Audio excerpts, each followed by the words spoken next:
Peace everyone, Unmask here. Welcome back to the colored pencil tutorial. Hope everyone is having a fantastic day. For this project, today I'm adding two new colors. Yesterday we only worked with black and got some of the foundational layers put down. We're going to continue working on these areas that we worked on yesterday, but I have two additional colors that I'm going to share with you. The first color is 1067 and the second color is 1065. So just two additional grays to help with the details in the tires as we move along on this project. So anyways, I am going to just jump right into it. And I'm going to start with the 1067 and put another layer of this dark gray on the tires. And as usual, if you have any questions for me, don't hesitate to ask. Alrighty, so let's just get right into it, and I will try my best to pay attention to chat when you ask me questions. Hello, Cece, Diane, Susan, Angie, Dottie, Claire, and Vivian. Good to see all of you.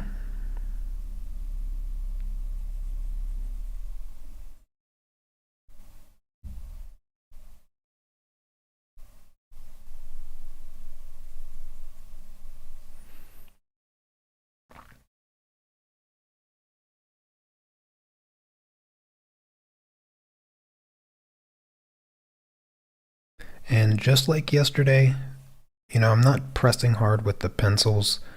One of my rules that I have with colored pencils, it's actually, I call it an axiom.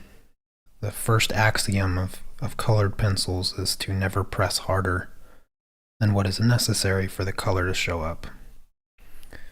And that is true for every layer and every color that you use.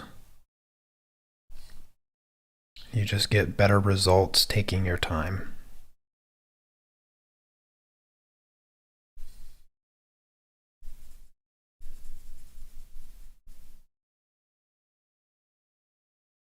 How the oil painting turned out? It turned out pretty good. I'm not painting anything. I'm doing exercises, doing oil painting exercises, so not actually a picture. But yeah, I painted the first assignment, which was just squares, essentially a color palette of the four colors, which are just gray tones. And I've actually been painting all morning today for the past 4 hours or so, doing gradients between the four gray values.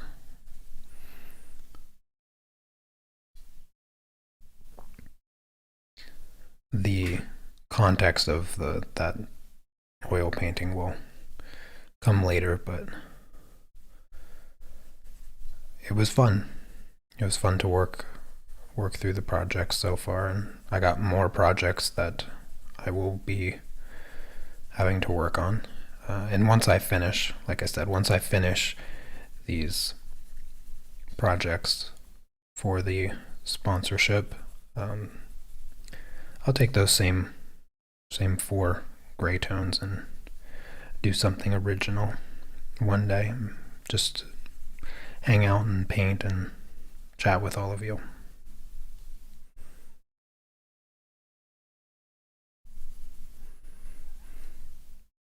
So the goal for the second layer here is to really try to cover up the white of the paper the best that you can.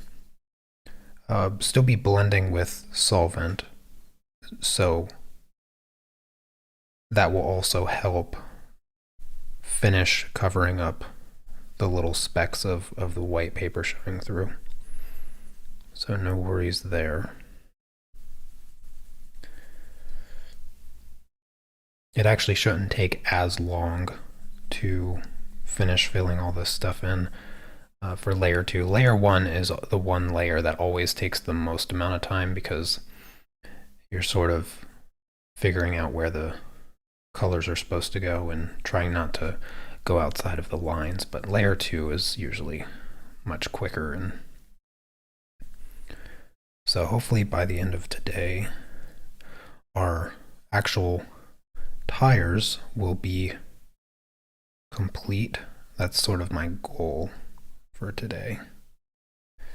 Get some of those details put in, those variations of the gray. They're not too stark. Like, for the most part, the tires are just a really dark gray.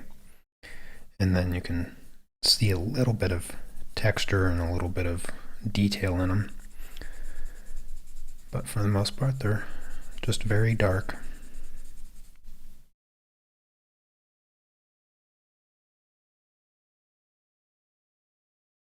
Oh, hello, Yasmi. I'm glad you're able to join today as well.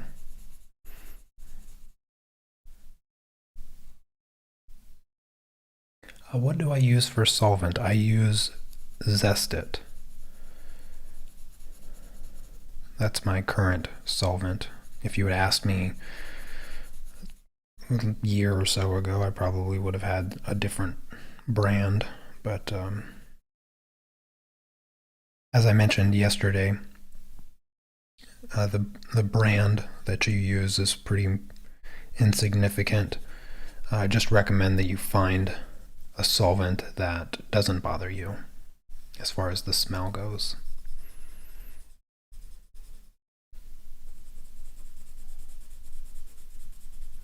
Just don't ever use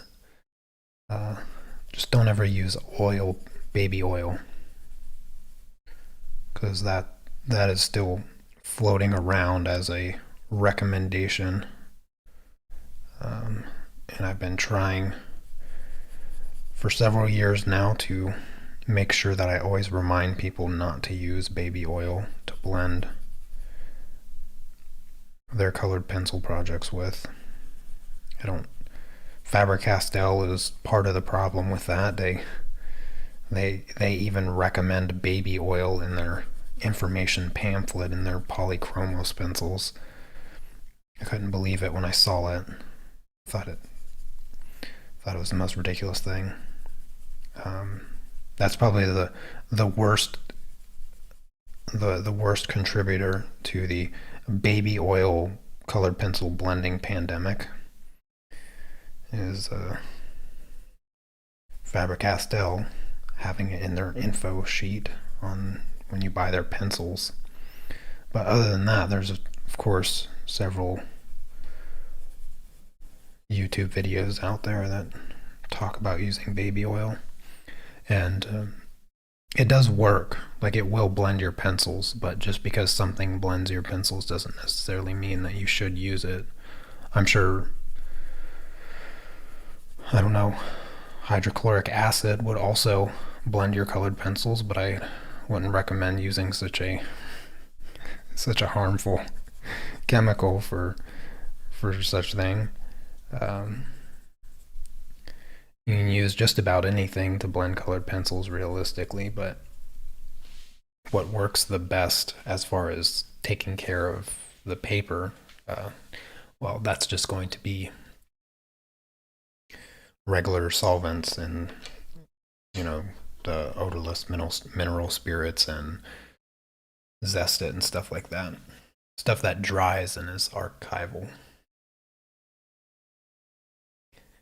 Alrighty, I'm going to switch to the black pencil now, so I'm jumping back to black.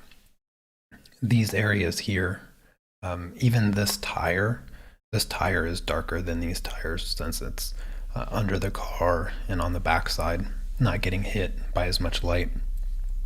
But I want to go over these really dark areas again with just black, because they are darker than the dark gray that I just applied to the tires.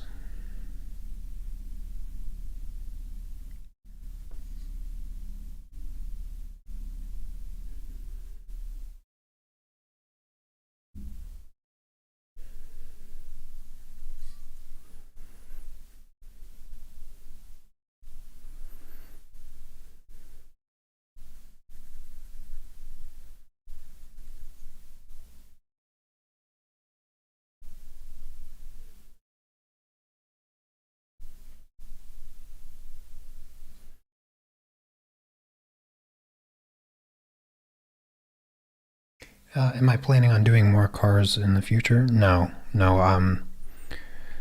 There's no trend to doing the cars. It was just that someone requested this particular car, and so since I'd only done that Volkswagen Beetle for the previous project, I thought it'd be cool to just do another car. Probably won't do another car for some time after finishing this one.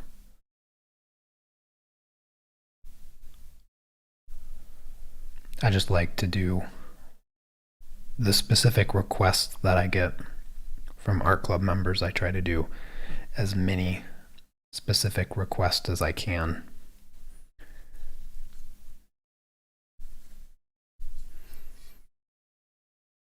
because that gives me a wider, that gives me a big library of different types of projects. Because honestly, if I didn't do anybody else's recommendations, I'd most likely just be doing portraits.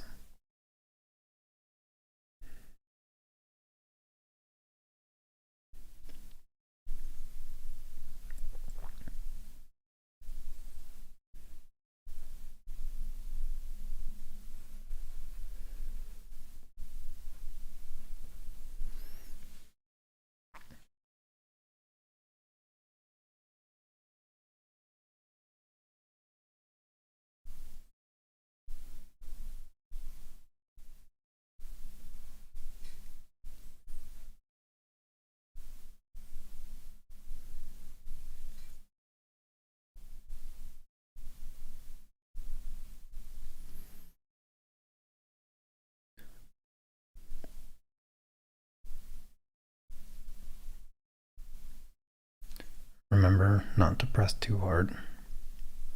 I know pencil pressure can be tempting to change and be a little bit heavier handed when your goal is to cover up the paper completely. But I can assure you that it does not pay off. Best to just keep the layers nice and light. Let the process of layering cover the paper, not extra pressure on the tip of your pencil.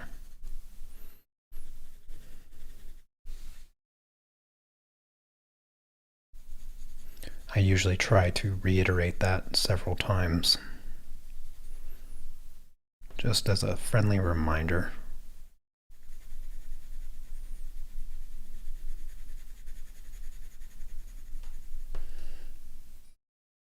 Pressing harder really just makes your hand tired faster.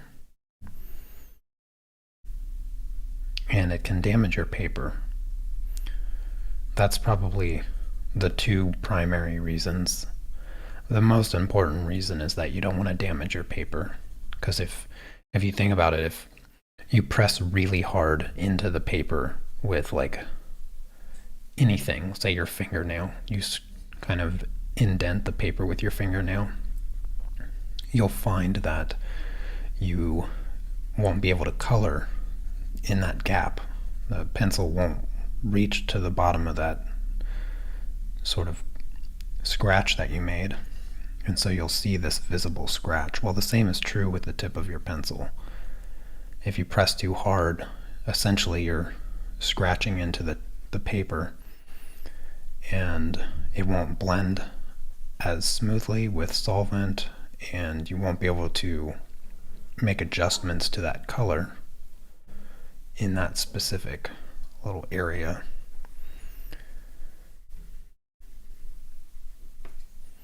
It's that pressing really hard that causes your pencil strokes to be visible even after 4 or 5 layers. Oh, hey there, Shiny. And Ozzy.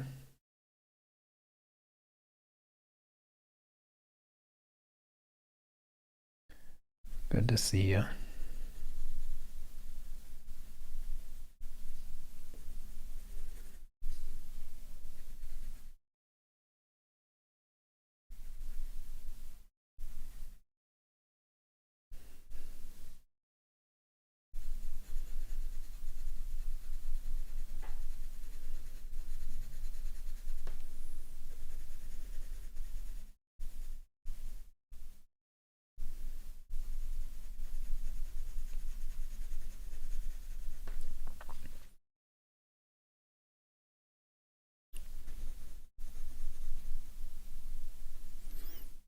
be blending everything out after I finish the second layer of black.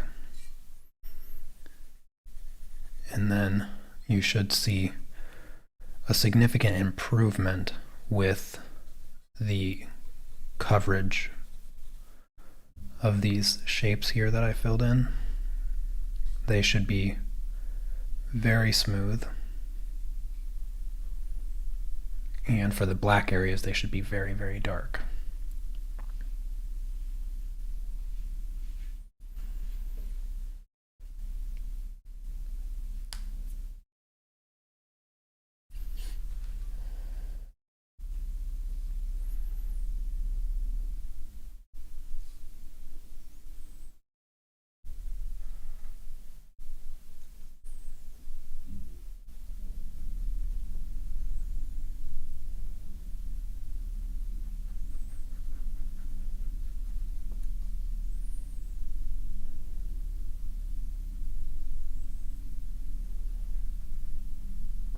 Oh, I forgot about this little section here as well. Can fill that in.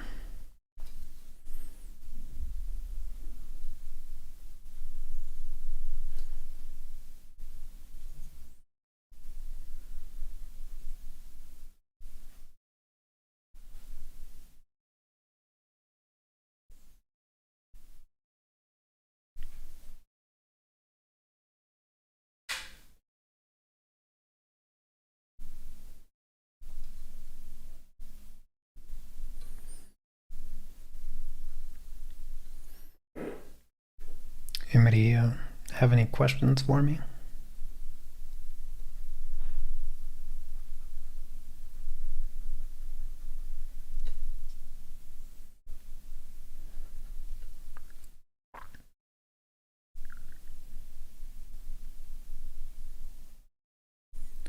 By all means, ask as many questions as you have. No question is too basic either, so don't feel like you're going to ask something that's too simple for me to answer, or something along those lines.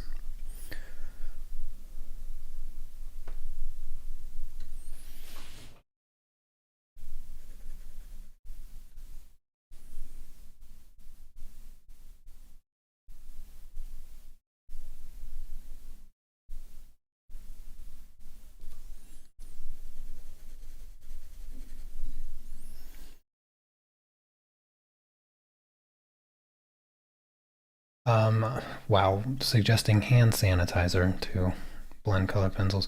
Now, most hand sanitizer is primarily just alcohol, but you're going to have those hand sanitizers that have certain fragrances and other chemicals in them.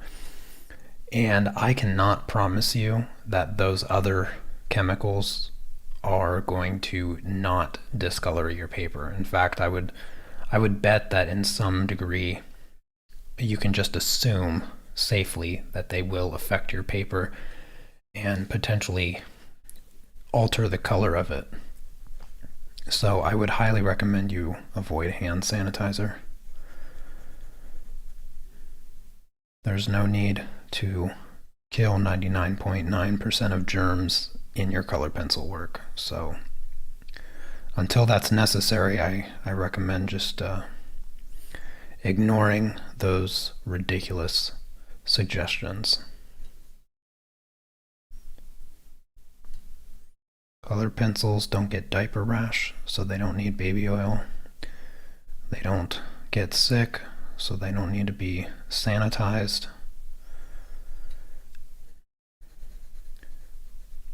You know, there is a plague of bad information that comes from those hack videos. You know, back in the day, people would refer to someone as a hack. Like they'd say, he's a hack or she's a hack, meaning that the quality of whatever service or product they are supplying you is trash. And now all you get when you search up tips and tricks on YouTube for colored pencil, watercolors, pastels, any of that stuff, it's all 5 hacks to improve your work, or 5 colored pencil hacks everybody should know, and all of these extra clickbaity titles. Well, I can assure you most of the information that you're going to get from such videos comes from the traditional definition of the word hack, which is just another way of saying garbage.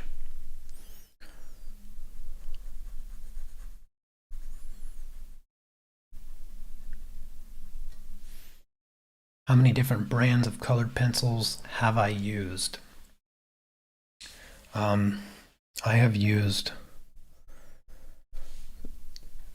I've used quite a bit. I don't have a specific number, but the 3 brands that I would recommend is only Prismacolor Polychromos, Faber-Castell Polychromos, and Luminance by Caran d'Ache. All 3 of those pencils, all 3 of these brands of pencils work fantastic. And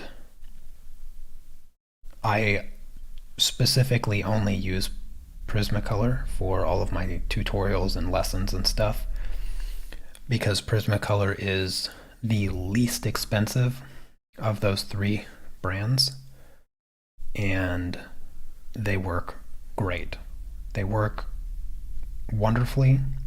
You can learn all the skills that you need to learn to create professional looking colored pencil work at like half the price. You can get 150 set of Prismacolor, oftentimes for right around $100, and sometimes cheaper depending on if there's like a special or a deal or something that you can find. And every year there is some kind of deal on Prismacolor pencils. I think I've bought the full set of Prismacolor for as low as like $70 or something crazy cheap, like 50 cents per pencil almost. So there's a reason that I always recommend Prismacolor for anybody that's getting into colored pencils, because you get the widest selection of color range. You get a product that, though it is not the best, Prismacolor are not the best quality in colored pencils. There's no denying that, but they're certainly good enough. Otherwise, I wouldn't use them at all if I didn't think that they were perfectly acceptable. And I used the Luminance for several years,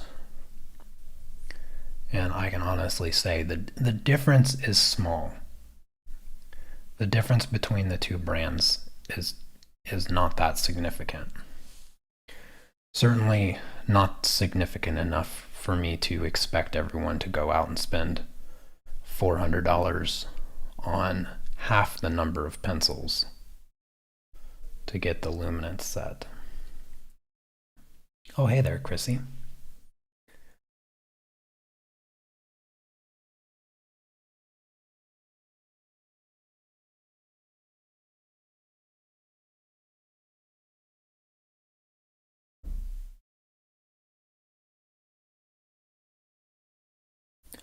Do I usually replace the complete set of Prismacolor? No, I buy them I buy them open stock individually. I think I just bought some actually not that long ago. I bought like 4 or 5 black pencils and white pencils, and then various other ones that I tend to use a lot. I do have 2 full sets though. I have two box sets.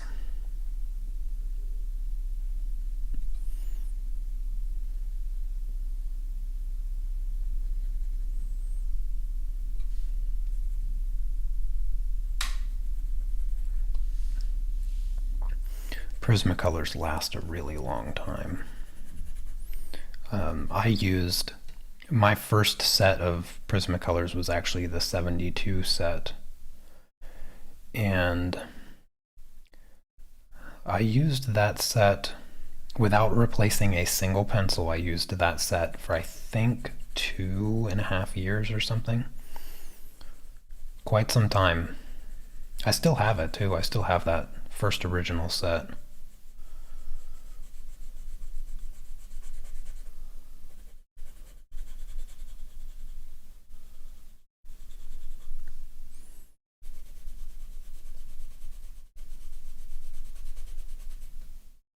That's also a really good set to start with. If you can find the 72 pack of Prismacolor for cheaper, that's a really good selection of colors. And I was able to do everything from portraits to whatever I wanted, still life, portrait, all kinds of objects. And it's kind of nice to start with a lower selection of colors because it forces you to have to mix. I think if you go straight to the 150 set, you might be a little less inclined to mix your colors and instead try to just find the exact color or the closest possible color and then not even try to color match, just work with whatever you got. But mixing colors is really important.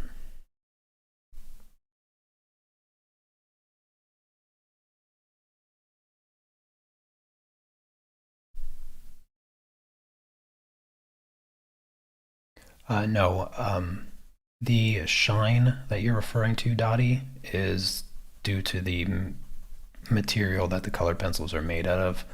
So all of them leave a shine. If you don't want that shine, then you use a matte fixative when you're finished, and that will get rid of the shine and make your colored pencil work look very sort of even. Make it look very even. We're actually talking about that yesterday as well. But yeah, you can get rid of the shininess by using a fixative.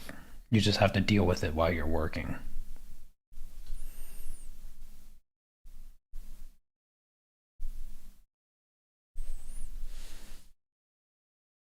Okie dokie, time to grab my solvent and my paintbrush. So let's do this. Just gonna start on the left side and blend all of it. Now that this is the second layer, I don't need as much solvent. I need to be actually a little careful this time around. Since there's more pigment on the paper, I don't need as much solvent as I did the first time I blended.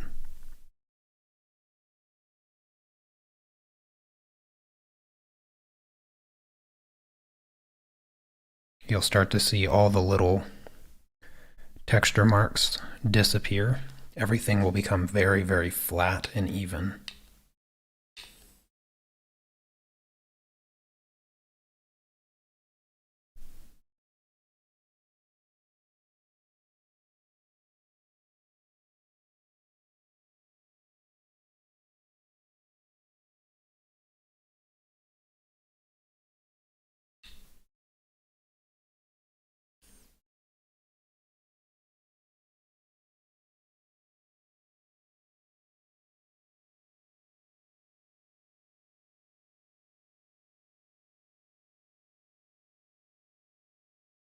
You'll want to use your paintbrush to help make your edges nice and clean and sharp. So I generally focus on those first.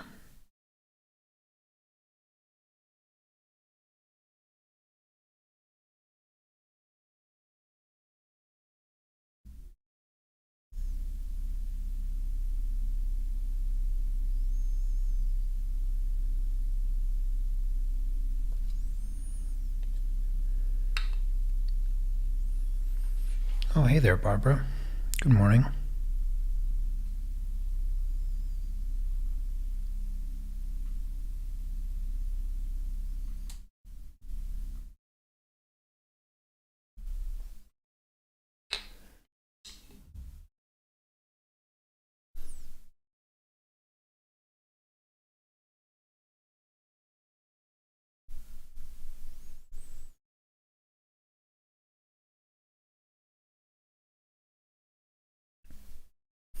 Now, when you're blending out your third layer, if you still see some graininess and some paper showing through, don't worry, you didn't do anything wrong.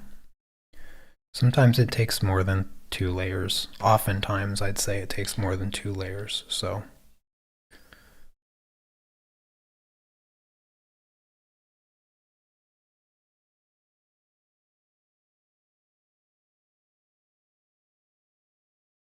the other thing about blending with solvent that I want to make sure everyone knows without question is that you have to let it dry completely.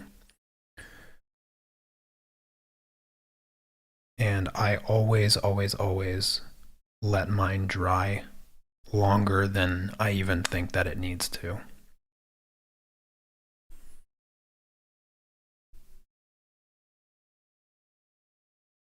Better safe than sorry. Because if the paper is still wet, you can kind of, what you'll do is you'll like mush the paper and it will damage it in a way that you cannot repair.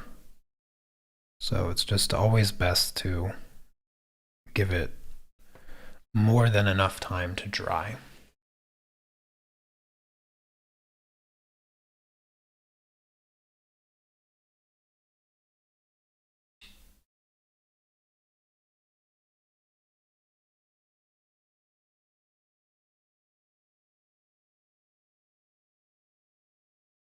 What's the best? What's the best pencils for beginner? I always recommend Prismacolor because of the cost. If somebody's a beginner at anything, what that means is that they're still learning and they're not even sure if they're going to like it.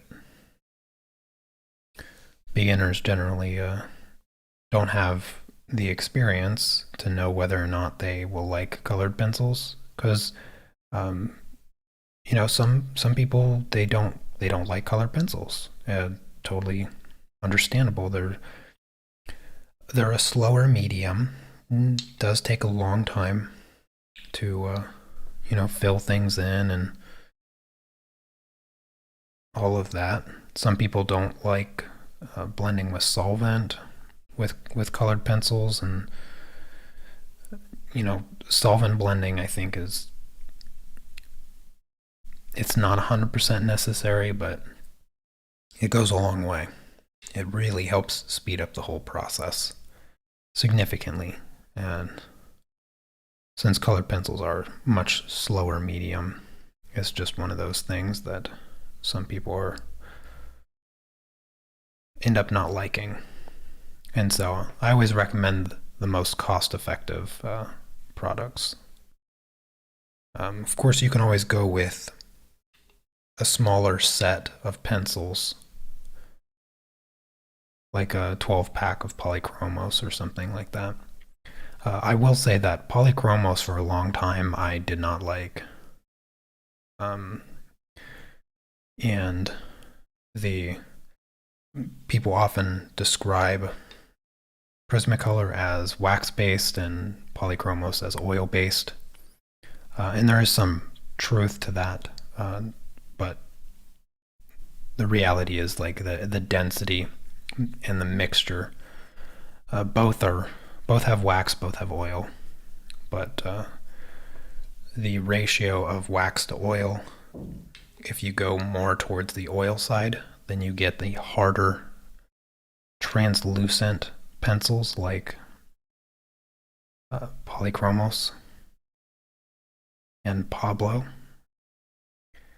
And when you go more towards the wax side, then you get the softer, more opaque pencil like Luminance and Prismacolor. Both have their merit, and it took me a long time to actually start liking Polychromos because the way that you use them is not identical. You cannot use them the same. I mean, to some degree you can, but probably not end up liking it very much if you try to use Polychromos like you use Prismacolor. There's just some variation there because, as I described, the excuse me, the Polychromos pencils are more oily, which makes them easier to sharpen, makes them denser, so they're harder. The cores are harder, which is what helps them sharpen easier than the softer pencils. But nearly all of the colors are translucent, so when you apply them to the paper, you'll see the paper through the colors. And so it's a little bit more difficult to get them to cover the paper completely. It takes a bit more effort.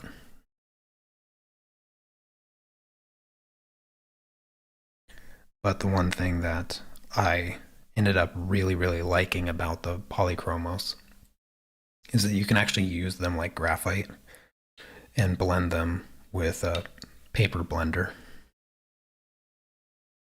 Just a paper blending stump.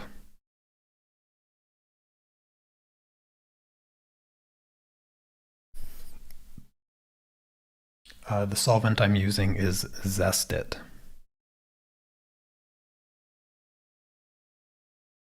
Sorry if I happen to miss anybody's question. If I do happen to miss anybody's question, feel free to ask it again until I see it. Sometimes I'm focused on too many things at once. Sometimes I forget to look up at chat.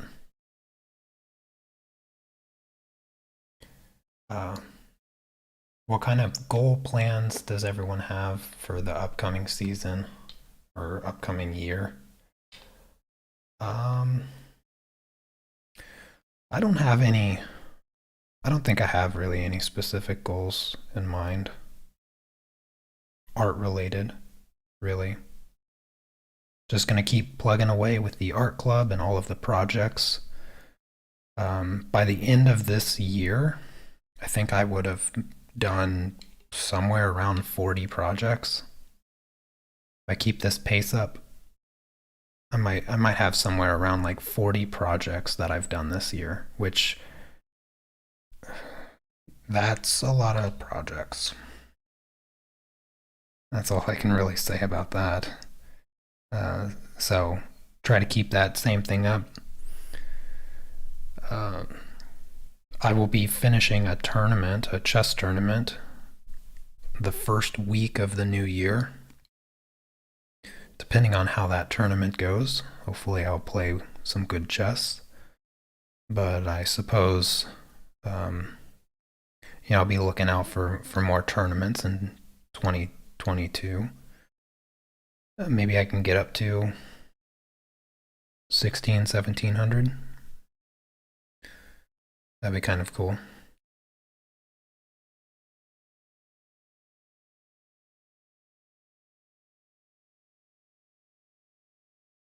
I would like to do an oil painting project.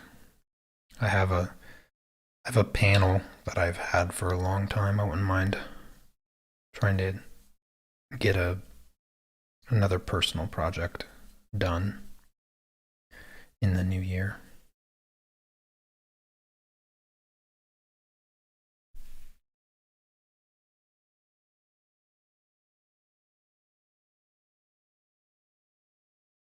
Oh, you have a good day too, Hitchcock. Thank you.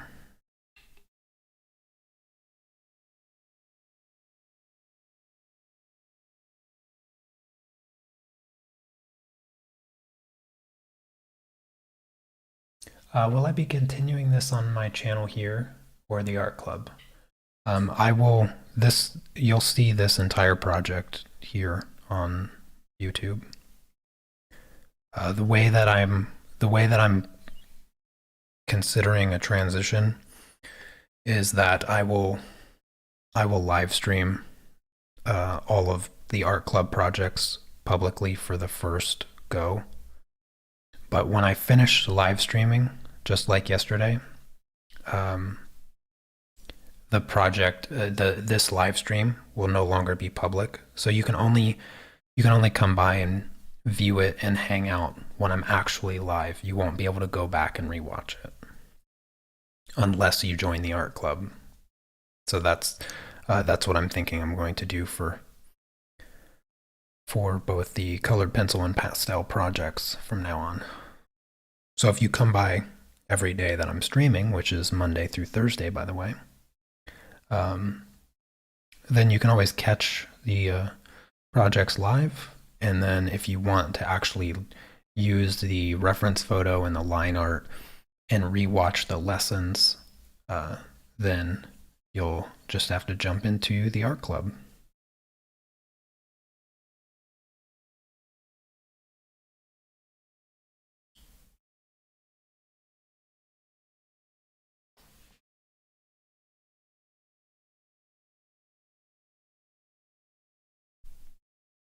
Yeah, that would be great, Barbara. I'd love to see some of your original projects that you do aside from the art club tutorials. I don't know. Maybe next year I'll put on like a some kind of competition. Would you guys be interested in doing like an art competition? I'd have to I'd have to think about what I'd do for a prize or whatever. But I could maybe do something like that next year because a lot of you have been um, a lot of you have been in the art club since the day I launched it, which was this time last year. And I've seen all the projects that you've done up to this point, and they've all been fantastic. Everybody has been doing amazing with all of the projects. Sometimes I almost feel embarrassed to share my own work because you guys do better than I do on some of the projects. So I'd love to put together like a challenge competition where you have to do your own project and I don't know, give something away. Maybe cash prize or something along those lines. I don't even know.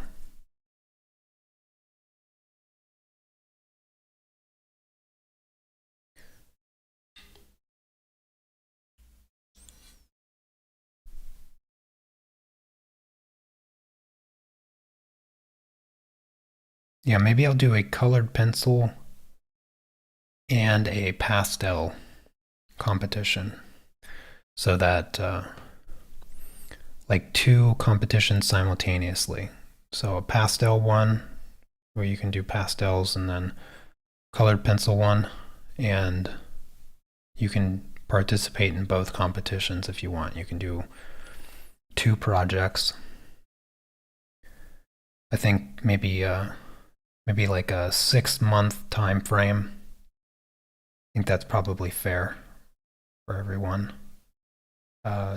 That way, anybody that wants to do both the colored pencil and pastel will have plenty of time. And then 6 months is no rush at all.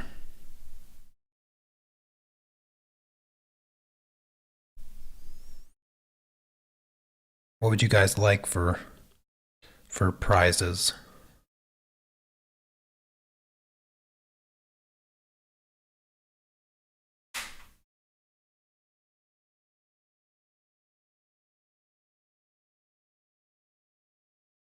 I remember I did. It's been a long time, but I did a competition, a coloring competition, and I think I gave away like $100 in art supplies for first place. I think it was, or something like that. Where the person that I can't remember who took first place. It was too long ago, but I think I just had them make a basket on whatever art supply website that they usually shop at. And then I just ended up buying whatever they wanted. I think that's what I did for first place. And I think I did something similar for second and third place, but maybe just like one $20 item or something along those lines. I can't quite remember what exactly.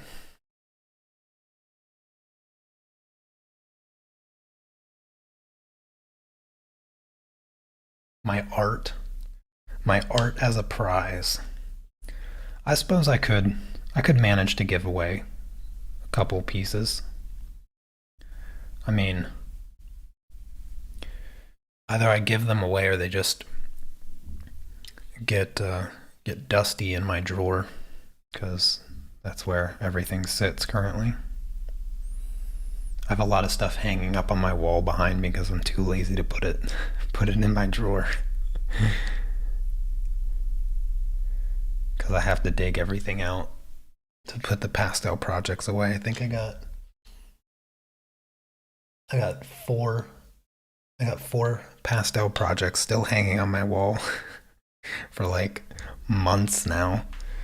Like 6 months I've had the couple of those projects hanging on my wall because I'm too lazy to put them in my drawer.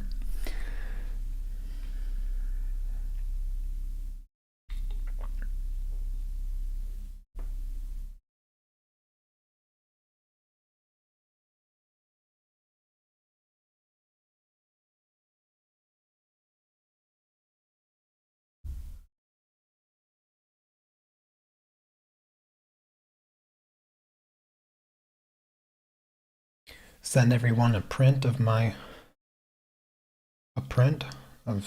something. Yeah, I could do that.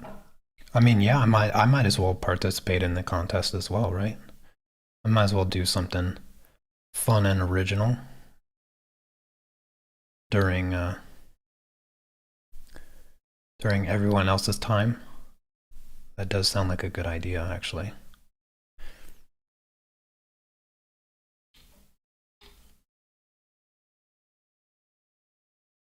And then I could send every participant the print of my original project that I end up making. Participation prize.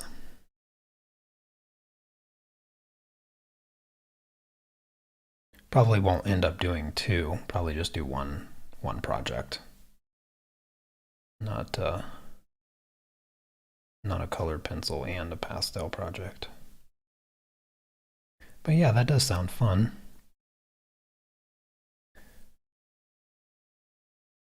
Art competitions are sort of a double-edged sword for me, because at the core, I don't think that art is a competition, and so having an art competition sort of is goes against my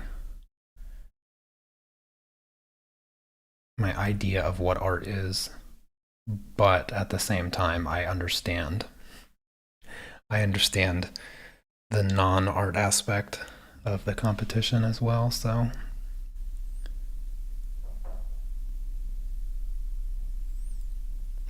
It's just it really just comes down to the judgment, really, because I think the biggest thing is when I judge people's artwork, I don't judge it based on whether or not I think they're a good artist or not. I try to break it down into as much of the technical aspect as I can. Try to break it into, the categories of skill development, whether it's composition, color usage, value range. Try to keep it in that neighborhood of things and emphasize that at no point would I be judging the person as an artist. I'm not. That's always something I try to make sure I get across.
I feel like it's taking longer to blend this out than it was to apply the second layer. Just got to take your time with the paintbrush when you're trying to clean up your edges.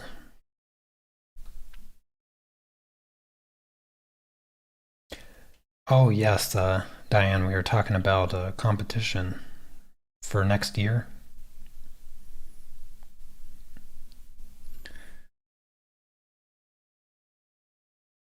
We were talking about what kind of prizes everyone would want.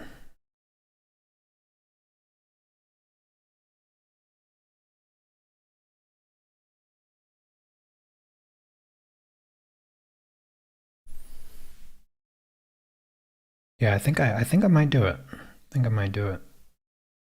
You guys will have to probably remind me, but maybe I'll try to um, sort of finalize the idea and maybe announce it the beginning of next year.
Yeah, I think a third layer is probably going to need to happen in some of these spots. Don't quite feel like I'm getting the coverage that I want.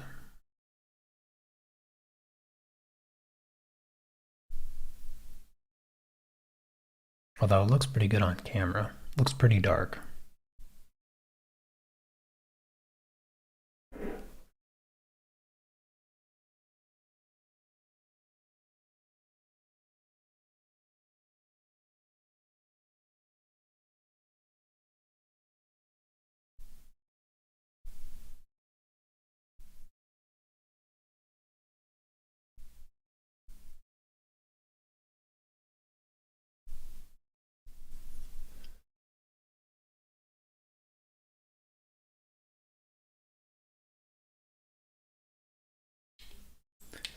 Yeah, you did really good on your self-portrait.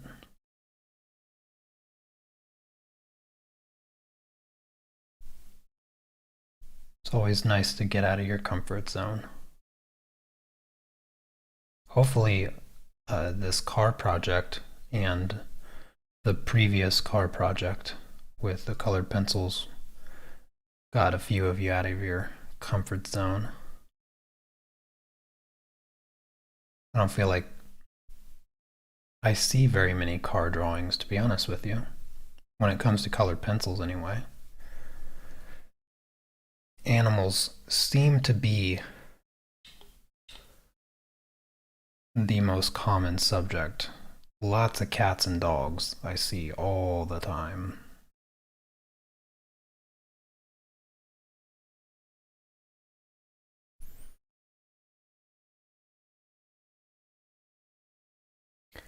For the black areas, do I normally just use black? Yeah. That area, the grill, that, and this are all just flat black. On camera, you can't really tell the difference between this gray and that black. That little spot there is black. The tire here is a dark gray. On camera, I think that it probably just looks like black and black, but it's not actually. It's black and very dark gray.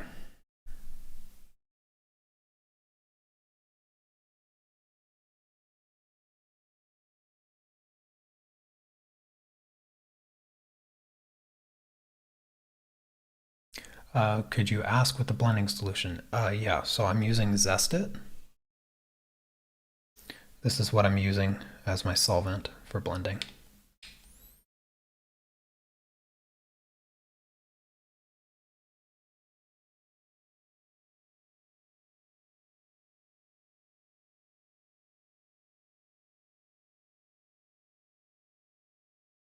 Pretty much exclusively use this solvent as of like 2 years ago. I mean, if you buy a 250 milliliter bottle of it, it's going to last you like 4 years.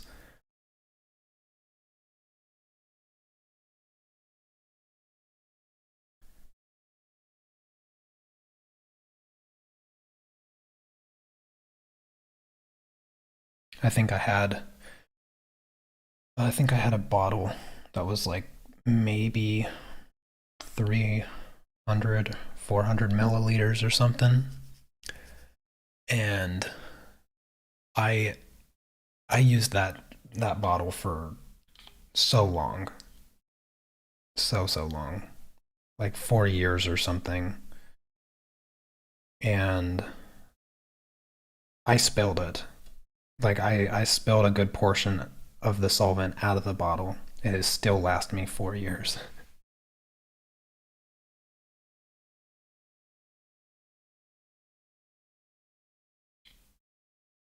It doesn't take a lot of solvent to blend colored pencils. And it will take even less if you apply more pigment on the paper before you blend with solvent.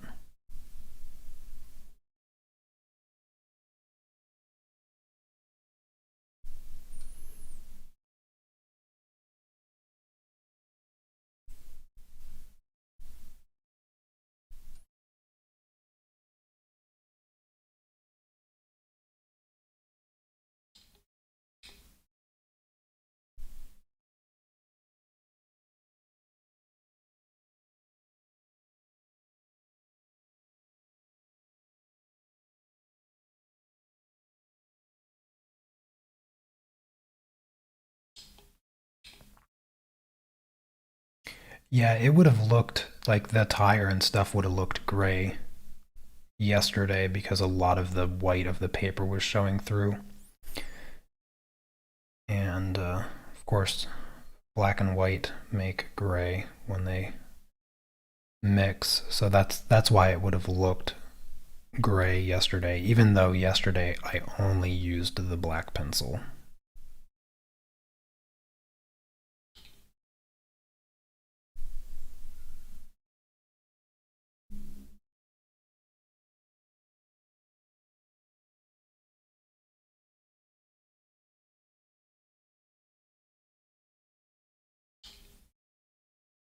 Alrighty, almost done with the grill area here.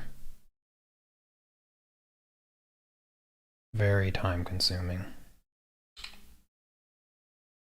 But that's colored pencils in general. They're pretty time consuming.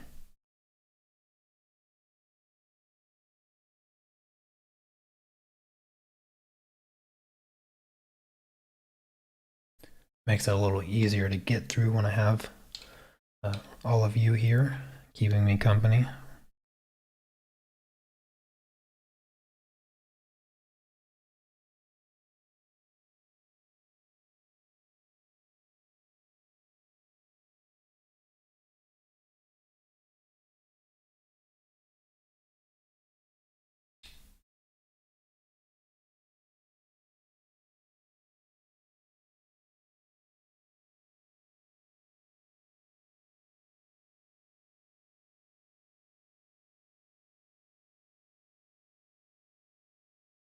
Your first car projects? That's cool.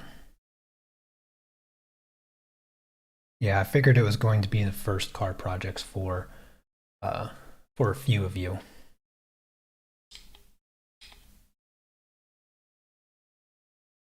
Thank you, Michelle. Yeah, it is blending quite nicely. Part of that is the paper as well.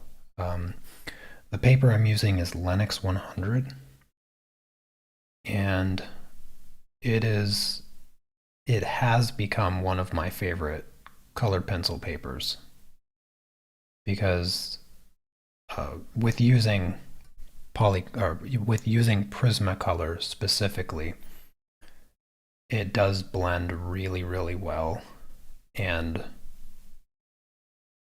really consistent. You get a really like smooth finish with the Prismacolor pencils on this paper.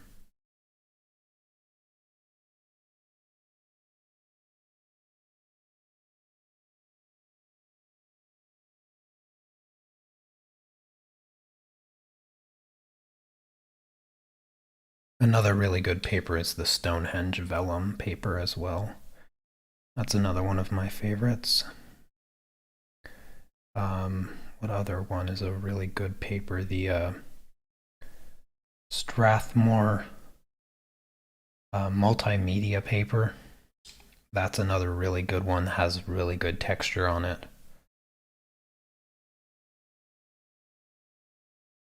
Those all of those papers give you a really consistent result. When I first started using colored pencils, which was about 7 years ago, I think, 2014. Um, I didn't put a lot of thought into paper choice, and it's something that I always try to mention nowadays because uh, I just didn't hear much about it. I didn't hear much about paper choice when I was getting into colored pencils. And then what I started doing is testing out papers that other people were using. And then what I ended up doing is like just getting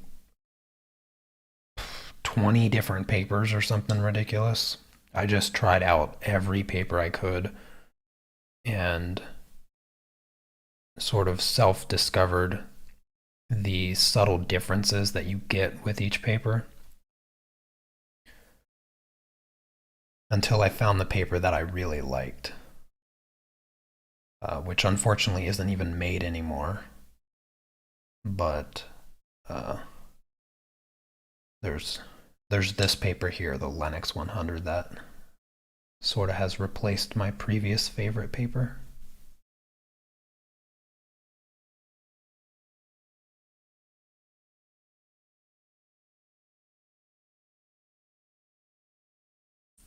Yeah, when it comes to colored pencils, the paper choice is very, very significant.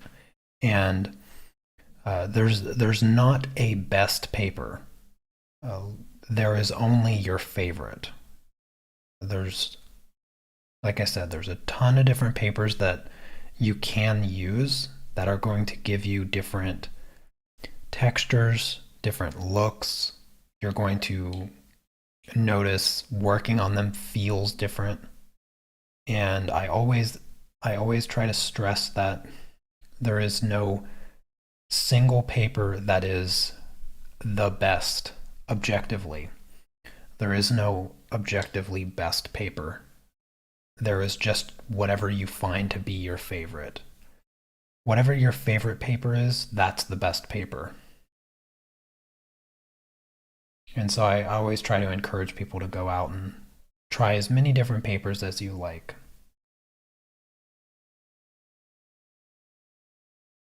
Because only by doing that are you going to be, get familiar with what they feel like.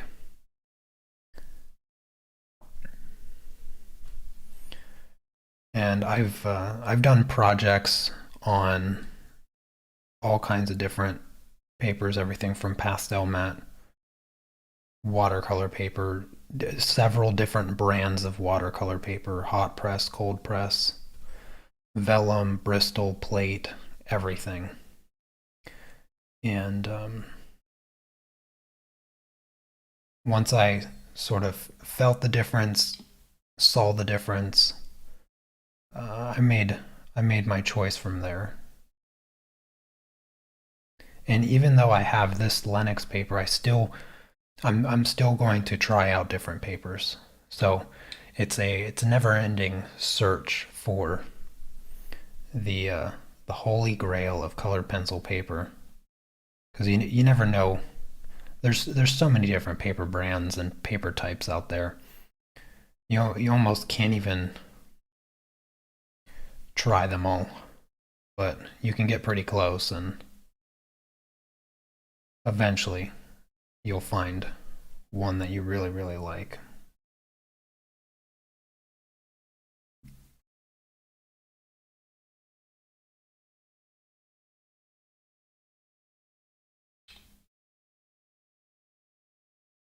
Oh, there you go, Susan. Now you have an idea for your personal project, Formula One car.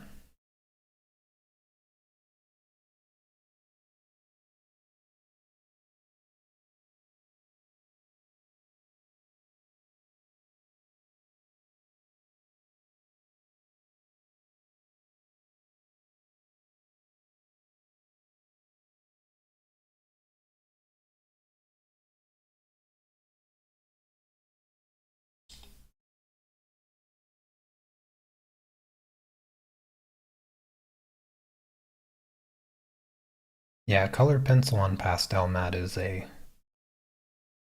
an interesting paper choice. Um, Blending with solvent is pretty much a necessity unless you use the brush and pencil products, the powder blender and the textured fixative. That is also a very unique colored pencil approach. You get something that's quite a bit more painted like. Okie dokie.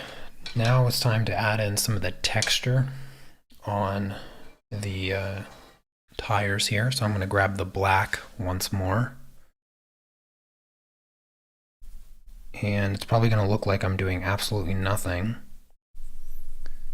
since this gray is so dark, but I can see. Can you guys see this line here? Now can you see the difference between the dark gray and the black? It's not very obvious, but it is there. I'm putting in some of the tire treads. Hopefully you can see that, because it is the colors are very similar in value.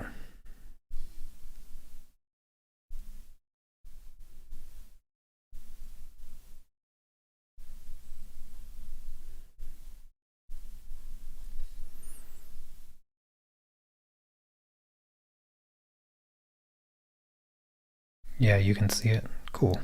Cool, cool.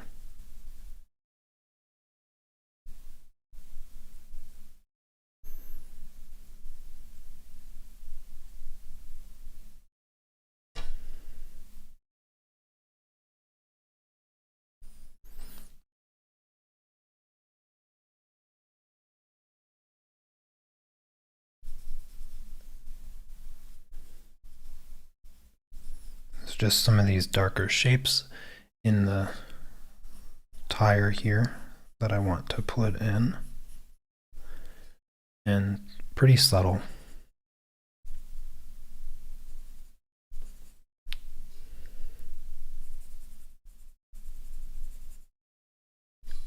But this will help give the tire itself more three-dimensional look to it.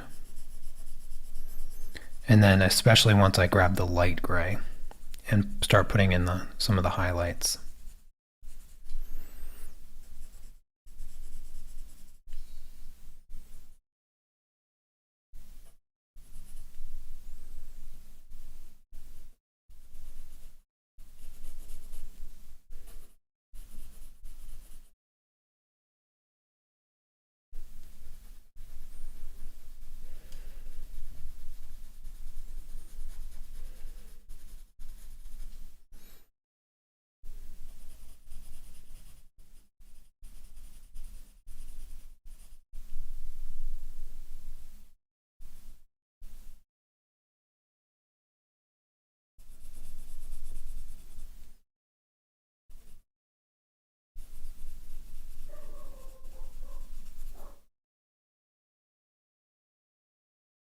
Do I like the powder blender? Um, I've used it a few times to do projects. I'm not a huge fan of the process because I like to keep things simple. Not to say that it's overly complex or anything like that. It's just, when I'm using colored pencils, I'm already blending with solvent like 90% of the time. And so that already introduces one other product and a paintbrush. With the powder blender, you of course need the powder blend, the actual powder. You need the sponge brush for blending. You need the workable fixative, and theoretically it's faster to do it with that stuff because you can cover large areas faster than any other way, which is absolutely true. But you have to do it several times. It really turns colored pencils into painting, and if I was gonna paint, I'd just paint. But it's a fun method. It's a fun method, and if you've never tried it, I do recommend it because you never know. Maybe that's the way you like to work with colored pencils. It's just a particular method. Same thing with using pastel matte or other textured papers or gessoed papers in that way with colored pencils. A lot of people only used sanded surfaced paper or sandpaper with colored pencils. Like that is their paper. And I've used sanded surfaced paper like uh, Lux Archival and Pastel Matte, and I've used sandpaper like UArt or Fisher. And though those papers work really, really well, you have a different, a unique process. And like I said, you got to blend with solvent in the later layers and whatnot, and you get a very painted look to the colored pencils. I mean, it's great. The papers are great. No doubts there. But it feels different, it works different, and it looks different. And so that has to be what you like. And I just like to keep it simple with just sort of a regular paper and the pencils themselves. And then, of course, solvent. That's sort of my preferred way to use colored pencils. It's just what I like. It's just what I like, you know? And I know that because I've used the other methods. And so I would encourage everybody to try out those other methods of use, because you never know. That might be the way that you like to do it, just like some of those other times, other people. Okay, Chrissy, you have a lovely night. Sleep well. And if I don't hear from you tomorrow or whatnot, have a great weekend as well.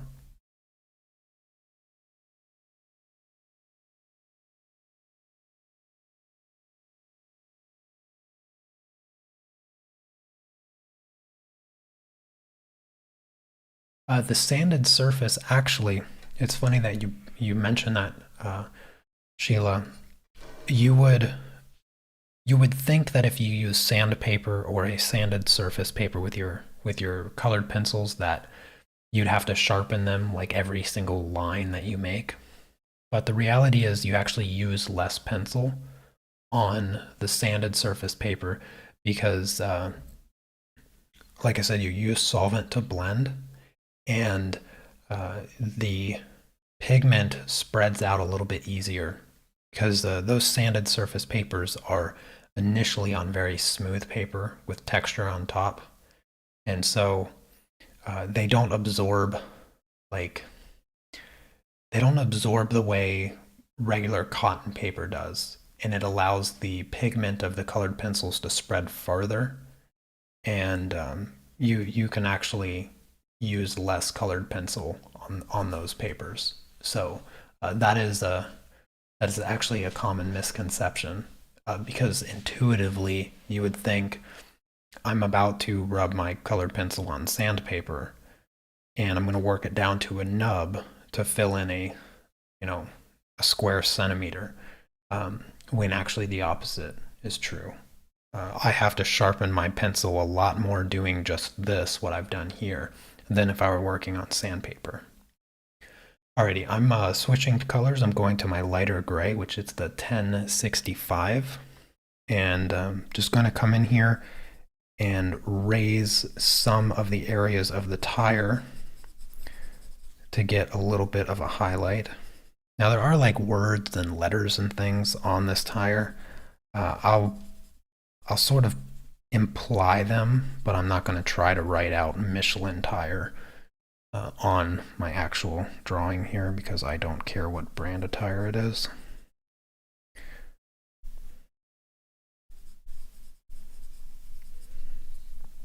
And I'm only going to add a little bit of this color here. Get these brighter parts of the tire, and then I think I may just call it a day.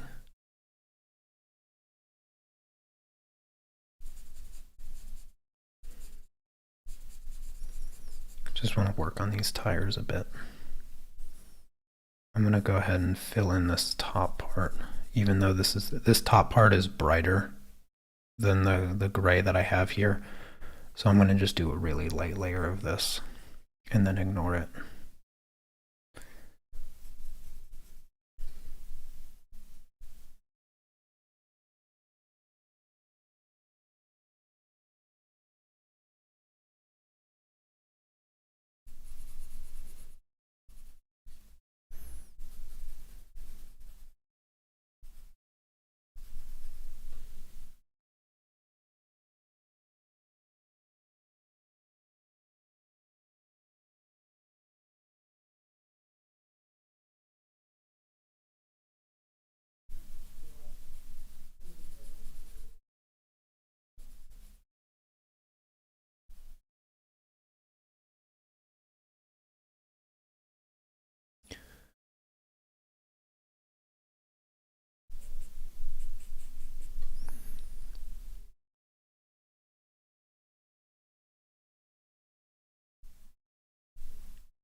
Alrighty, now for the back tire, put in a little bit of highlight.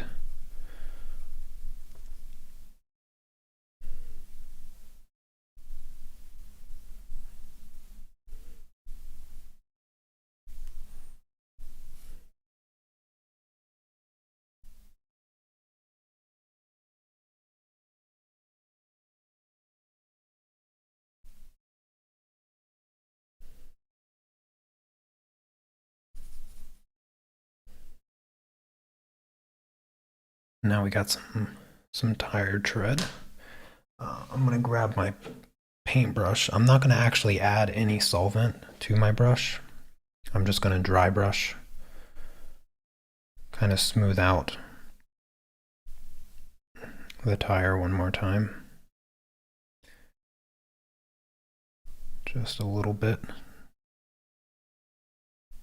The layers are put on pretty thick at this stage, so it really doesn't take any solvent at all to smooth things out.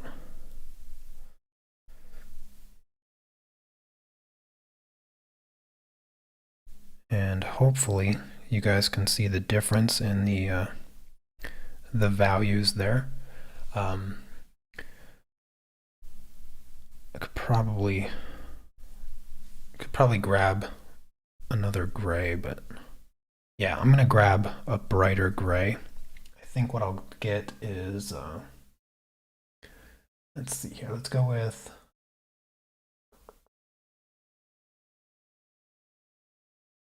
1070. So I'm gonna grab the 1070 color. I'll be right back.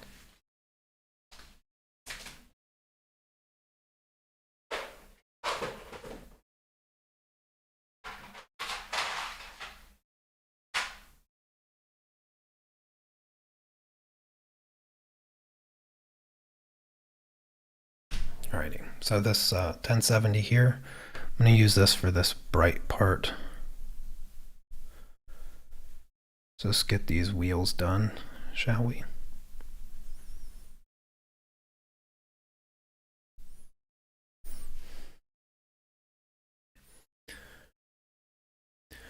And I will add some brighter highlights in here very delicately. Just some of those textures.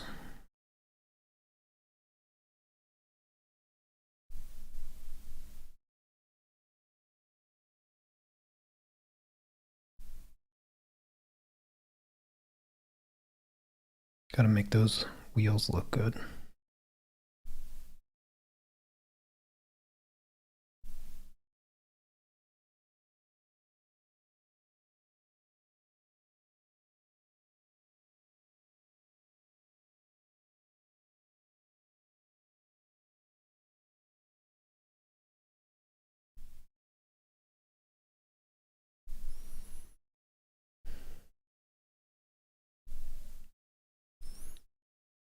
And this is where I'll add a little bit of like the lettering without actually putting the lettering. because you have to sort of look really close at the reference photo to even read the letters. So that's why I'm not that concerned about trying to write them in.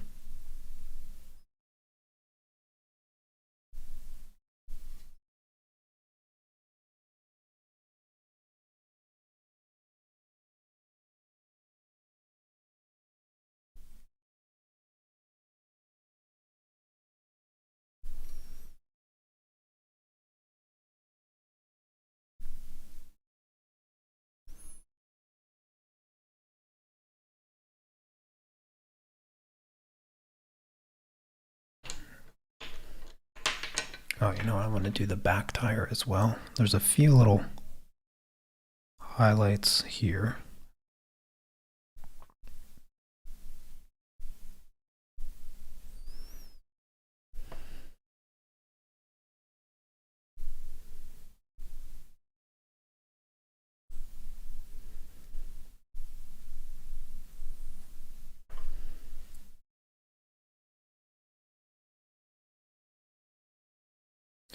Alrighty, and I want to, let me sharpen this pencil really quick.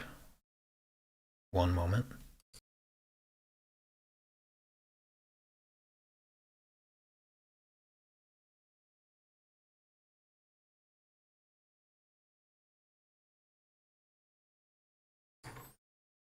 So this is the 1067, the dark gray. I want to put another layer on the dark part of the tire with this. Now that it's dry, I can see that it didn't dry perfectly smooth after blending it. So a little bit more of this color, and I think this tire up front will look nice and smooth and finished. And then we'll be able to move on to the rim. Probably do the rims next Wednesday.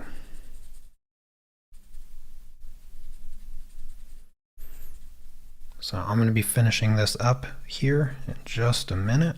So if you guys have any last questions for me, quickly ask them, because I am just about to sign off. But I hope that everyone has enjoyed today's live stream. And if you're not already a member of the art club, then by all means click the link in the description, sign up. You can watch all the previous projects, and you can get the line art and reference photo for all of the projects and whatnot. And then of course you can make suggestions for future projects that you want to see, because I try to do them all, try to do all the projects that get recommended.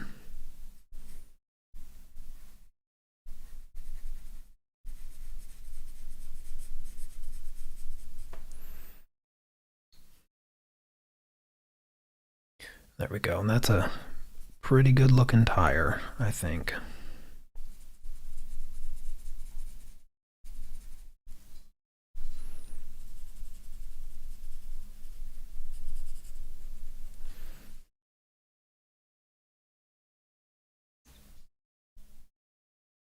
Try to smooth out this edge with the brush.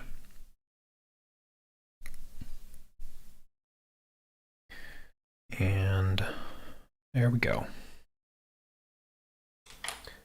So that will do it for today. Again, I hope everyone enjoyed it, and I will see you on Monday. Monday and Tuesday, by the way, is the pastel projects. So we're actually in the middle of a pastel project. So for those of you not in the art club, you'll see where we're at in that project, and that project's a lot of fun, and I've been really enjoying working on it. So you'll see that live stream scheduled out soon, probably over the weekend.